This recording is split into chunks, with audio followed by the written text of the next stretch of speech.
Hi everyone, welcome back to the channel. Thanks again for popping in to see what I'm up to.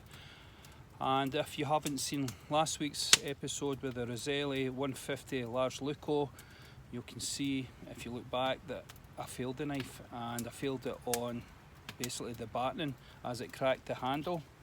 So here's the knife here, and what I've done is put some amalgamating tape just to hold it together, and hopefully that's actually going to work. It actually makes it a lot more comfortable, believe it or not, and it actually improves the Leuku grip with this piece at the end here. But I've run out of tape, or I would have covered the whole blade just to hold it together. Last week when I got home, it actually had cracked on the other side as well, which I didn't show on the video clip. So it's got a crack along here and a crack along here. So what I've done is I went and had a look at Roselli's site, and I'll put the warranty up here so you can have a look at it yourself.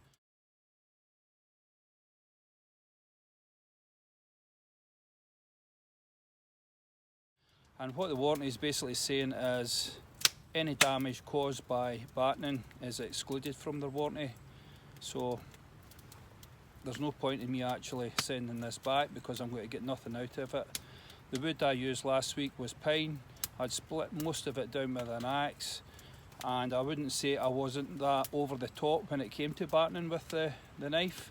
This is a medium sized knife and it's 5mm thick, so it should be able to handle a good bit of batoning. If you look back my channel, you can see I absolutely hammer the life out of the Boost, the Origin, the Essie knives, and their warranty basically is just write it yourself, they'll cover it. You know, so I'm really disappointed with the Roselli. I've been wanting one of these knives for about 20 years.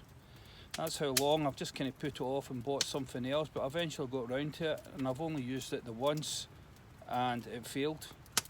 So it just suggests to me this tuning fork effect with the taper tang is a design flaw if it's going to crack the handle. So I had saved up for the Roselli root steel knife, the hunting bushcraft one, the one that's at 66 to 68 Rockwell hardness, but I'm no longer going to purchase it because the warranty's basically useless to me. What I'm going to do is probably take this to my friend Kev Cunningham and ask him to put a new handle on it and see if that'll improve it. So there you go. It's just to give you a heads up on the warranty. It's basically no worth the paper it's written on if you baton with your knife. Right folks, I'll catch you again in my next video. Thanks again for coming along the channel. Put in a couple of comments on what you think is right or wrong. Do you think it's right that they exclude that from their warranty? I don't. Right then, catch you all soon. Cheers.